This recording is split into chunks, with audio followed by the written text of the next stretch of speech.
Ladies and gentlemen, welcome back to FortressCraft Evolved. I'm Maxon Evolved, and we're here back in our world. But before I get into it, some of you that are watching this aren't subscribed. And if you like what you see here, hit that subscribe button so you see whenever I release new episodes.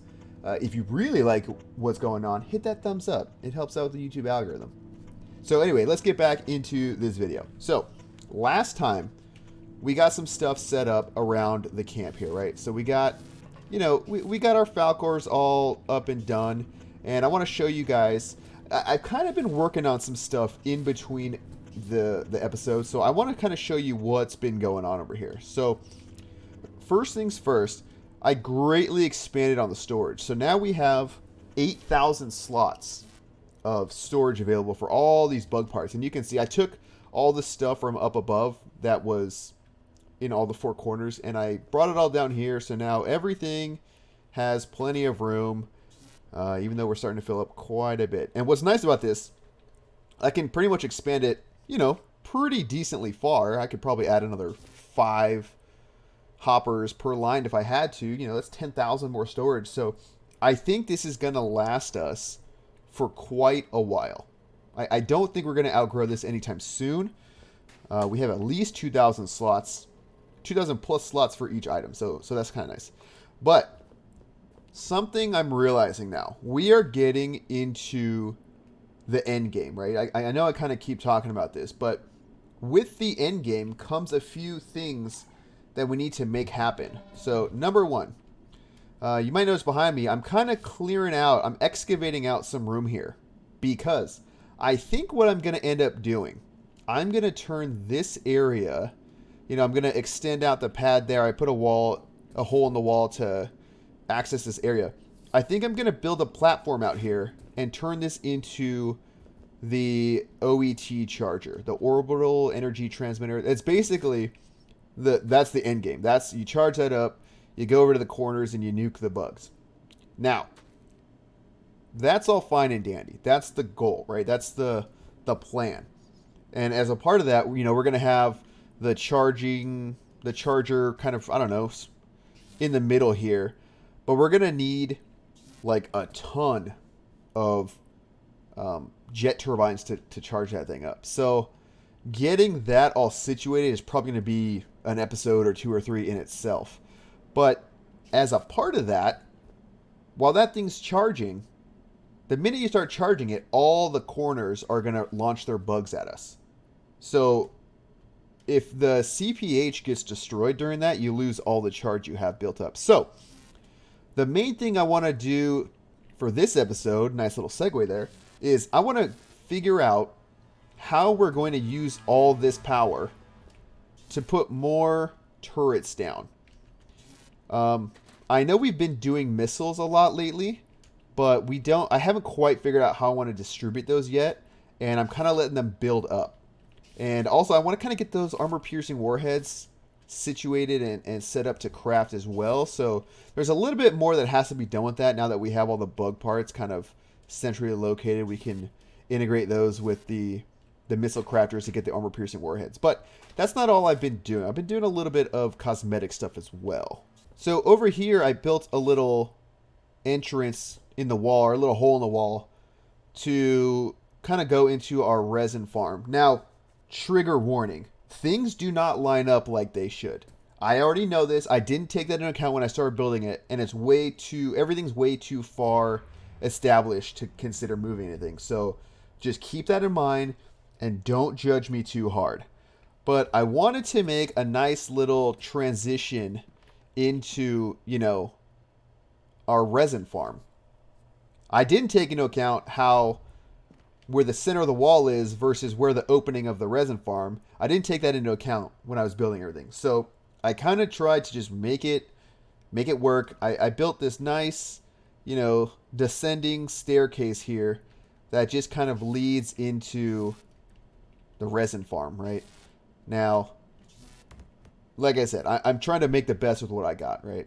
So the hole in the wall is not quite even. If I extend the hole, like the entrance this way, so that it's centered on this, then it won't be centered on that. And I figured from the inside, it's more important to be centered and then the outside will just kind of make it work. So that's kind of that. Building these walls over here, I'm going to probably extend this floor here. You know, get rid of all the native ground and put the cobblestone or whatever this is.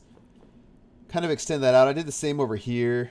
You can kind of see how this is going. I want to eventually, like I said, fill this all in with the stone here. So that's what's going on over here. But let's take a look at our defenses and see kind of how we're going to deal with that. So here's our standard tower. In the middle, it's got a Mark V battery with 4.5 million power. However, there's a couple issues that we have with this that I've kind of touched on in past episodes, but I think we're going to try out a couple different solutions and see like which one we're most comfortable with. Now, there's these kind of exist on a spectrum. So there's the kind of like the I know it'll work, but it's kind of gimmicky solution, which would just be to come in here, throw some lasers just right on the side here. No big deal. Fill up, 2 faces or whatever, and just let them shoot through the walls. That means you wouldn't see any lasers on the outside, but they'd be shooting through the tower. Now, the question is that gimmicky? Is that kind of like exploiting the way the things work? I don't know. It would be that's the straight up. That's going to be the way we get the highest density of lasers per tower here, right? Because you could do, I don't know, what is this? 1, 2, 3, 4, 5, 6 times 5. So I can get 30, 60. If I do this face and like this face of the battery, I could get, I don't know, 60 lasers on a battery. So 60, 120. So 120 per side plus whatever that is, right? That's a ton of lasers. But again, they're shooting through the wall here. So I don't know if that's something we're going to want to do. And let's look at kind of what some other options are.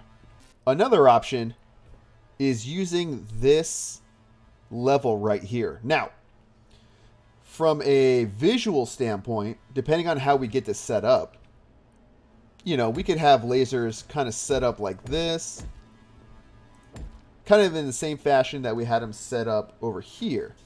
Not nearly as bad.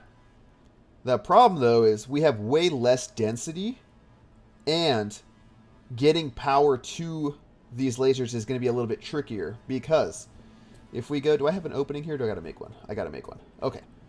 If we go inside here, take a gander at the battery. The lasers are currently sitting on this level right here. Now, that's not a huge issue. It just means that we have to get power from one block lower than the battery up to where the battery, whatever power bank we're going to end up using, right? So one option is, I could maybe get rid of some of these blocks. I can throw down, I don't know, a series of batteries, Mark III batteries right here. Do like a line of batteries, a line of batteries. I think I could even do a line of batteries there. So that's what, 15?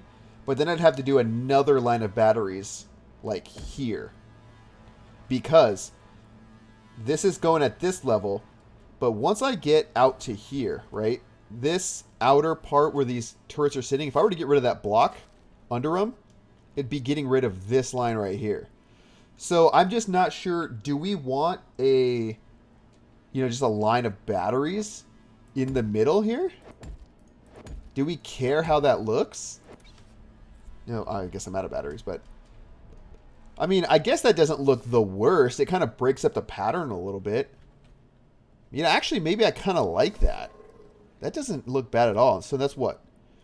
4 batteries? 4 times 5. So 20 batteries, 40 batteries aside. So that's 40 more lasers on each turret, or on each tower. So 80 lasers per diagonal here, plus whatever that is. So that's not bad. You see, we're getting attacked over there. And they're just coming. We can't even, honestly, we can't even fight one attack at a time. Imagine 4 sides coming all at once for the first charge. So we definitely need to get this figured out. Now, the last option would be to somehow, well, not somehow, I know how to do it, transmit the power up to this level, maybe put an induction plate down right here, and just throw the lasers on top of that. I don't know what level I'd end up doing it at, and I don't know, actually. I don't know if I'd have enough. Let me see. 1, 2, 3, 4, 5. 1, 2, 3, 4, 5. 1, 2, 3. I could probably do something where I have like overlapping induction plates and just beam power from the top of this. You know, kind of do something like that. Have it go through the roof here and hit some kind of overlapping induction plate and get some more density like that. But actually looking at these things, I'm kind of leaning towards this option right here. It adds a little bit extra design to the towers. You know, we'll have the batteries going right there. And I think it might be, you know, 40 lasers per tower is not bad. Obviously, it's not the density of just putting them straight on the battery. But again, these are supposed to, long term, right? These are supposed to supplement the missiles. These are supposed to be like the point defense for closer. Because you see, if you look at the range here, they don't go that far. You know, we're only killing out to here. Right? Out to here with the lasers. And the missiles they'll be killing stuff way out here. So, you know what? I think I'm going to go with that. Or how about this? I'm at least going to try it out. I'll outfit some of the towers with it, and we'll kind of see how it goes.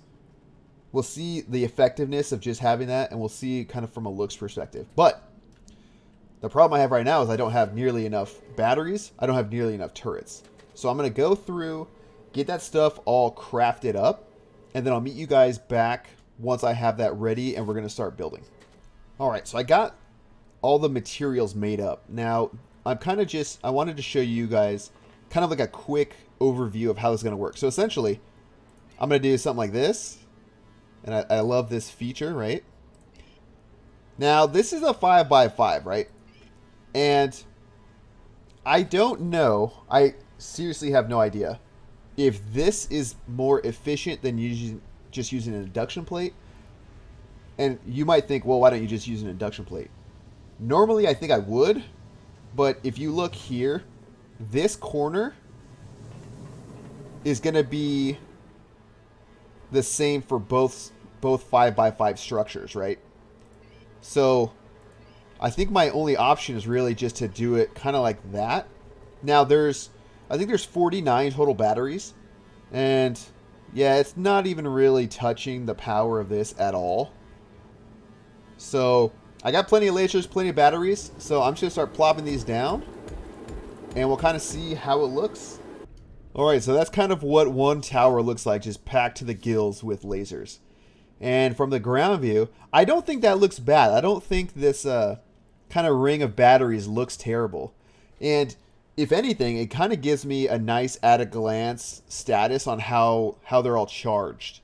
Like what the charge level is. So I'm going to at least repeat that on this tower right here, just to kind of see what the production is going to be like, what the actual defense value. I have no idea if we're ever going to get attacked from this side at any time soon, but it's at least worth it to get it set up in a couple places, because it is kind of an expensive way to do things. You know, I run a lot of alloy machine blocks in making these batteries, so let me get this one built up as well.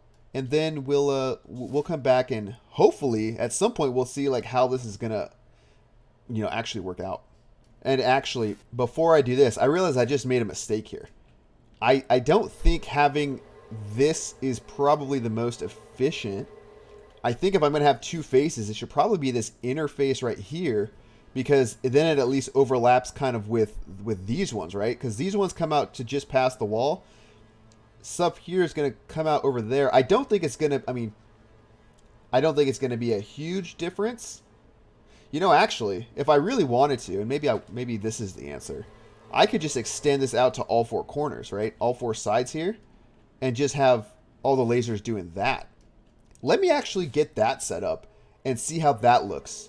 And then you guys can let me know what you think.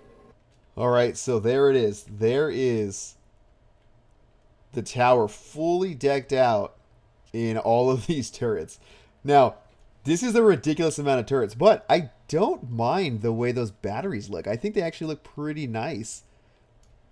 Now, this is, again, this is way more expensive from a, what are they, alloyed machine block perspective. And to show you what I mean, let me throw this down, right? So, there are, I think, 96 batteries in there, right? Because if you consider there's a 25 by 25 square with 4 shared corners, so that's -4, right? So 96. To make 96 batteries, it takes, what is that, 180, like 192, 194, something like that. 192, I think, alloyed machine blocks, and then 96 lightweight machine housings. So, I mean, it's, you know, not the cheapest, but if I'm going to have to do that for all 8 corners, that's like over 800, 800 these. So 1,600 alloyed machine blocks and 800 lightweight machine housings. It's not cheap. And then I got to get all the stuff for all the turrets, right? So let's get another 100, right? I don't even know. Yeah, I don't even have all the stuff, right? I gotta like build all this stuff up to even make whatever I can. So it's going to take a while to do completely, but I think I can do at least, you know, I can make it my goal to do like one from each set, right? So keep the theme, skip, do that one, and then do that one while the resources are building up. So I'm going to go ahead and at least do this one. Actually, you know what? I've been attacked from this side, and this side most recently, so I'd be willing to bet I'm going to get attacked from this side next. So I'm going to go ahead and get this tower all set up with all the new turrets, and hopefully we can catch an attack. What's my timing on the attack? 12 minutes. Okay, I think I can get this done. Well, I know I can get it done in 12 minutes. So let me see if I can get as many of these outfitted as possible before the next attack so you guys can see it in action. So I'm going to hop to that, and you guys are going to see some movie magic. All right, ladies and gentlemen, we are back, and we are about to get attacked. Now, we're getting attacked from this direction, and luckily, I had enough time to get this one implemented. So, because we died last time, this is not going to be an extra strong attack, but we should see like how quickly things are going to go down. Like, I don't think, you know, I don't even know if we're going to get bosses in this one. We can go check real quick, but heavies and the little bugs, no, they stand no chance. They're just going to get wrecked way faster than they even know what to do. So, good test. It will, like I said, I'm not worried about losing this one. But this process is proving to be much costlier than I can handle right now. And what I mean by that is, I need those alloyed machine blocks not only for the Mark III power storage blocks, but also the Mark III turrets.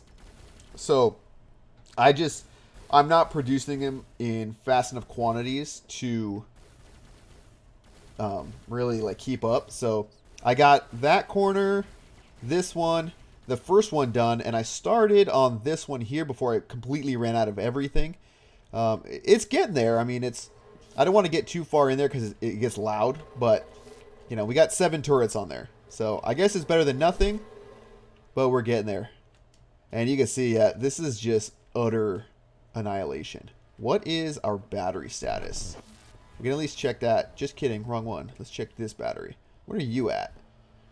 Yeah, see, it's already caught back up.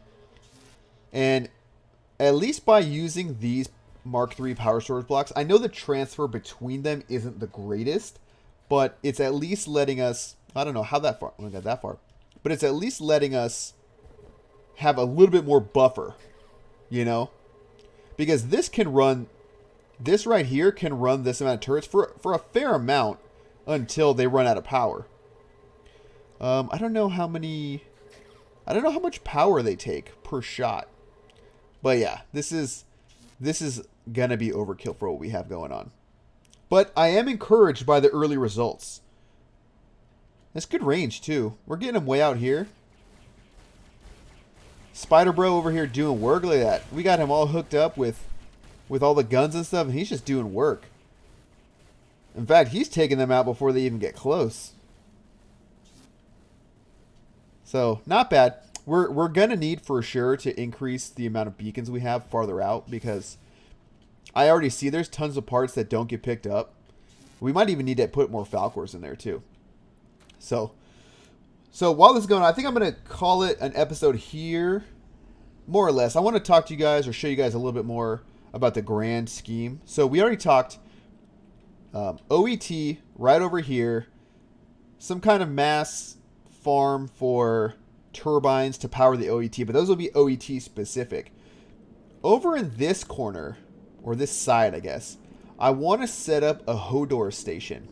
And if you guys don't know what that is, it's essentially a rocket that shoots up into the air, knocks down research pods so you can get free research points. Because once we start killing, I believe once you kill all of the corners, I don't even remember what they're called, the spawners for these, that's when you start getting the frozen factory research to figure out, right? So once that happens, we're going to need a lot of research points anyway.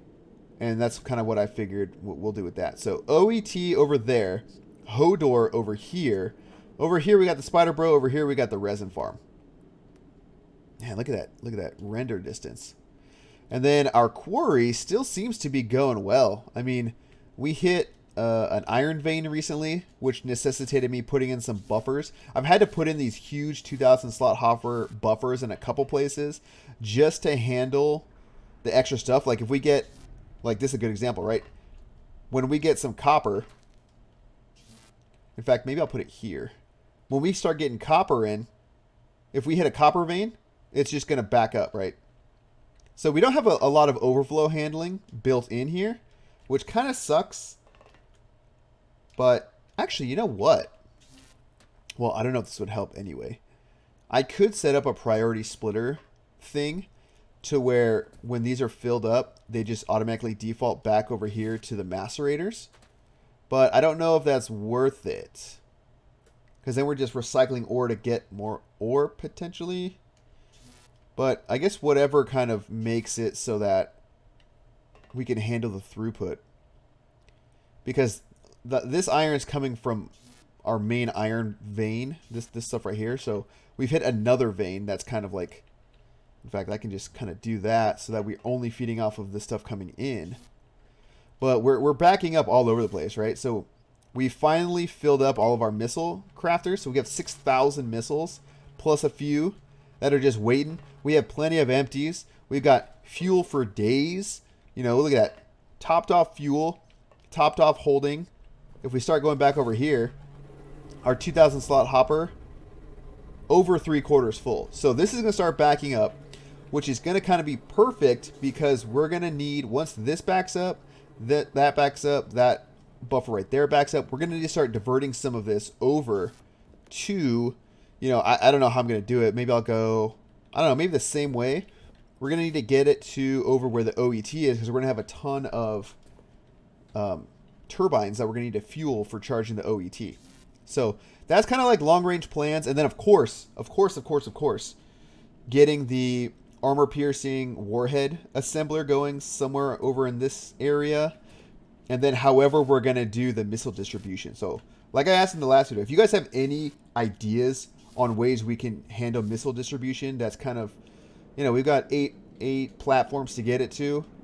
Like I said, maybe logistics Falcors. I don't know if that's fast enough. I've never actually really played with those. So I'm open to suggestions. So either let me know on here, or if you guys want to interact with me on Twitter. I'm on Twitter these days too. Kind of hit me up on there. You know, I'll actually probably see it on Twitter before I see it here in the video comments. But I check both. So, all right, guys. On that note, I'm gonna call it an episode. Like I said. Thank you guys for hanging out. If you liked the video, hit the thumbs up. If you're not subscribed, consider hitting that subscribe button. If you have any questions, comments, leave them down below. I do read them all. Maybe not right away, but I do read them all, and I love hearing from you guys. So with that, we'll see you in the next one.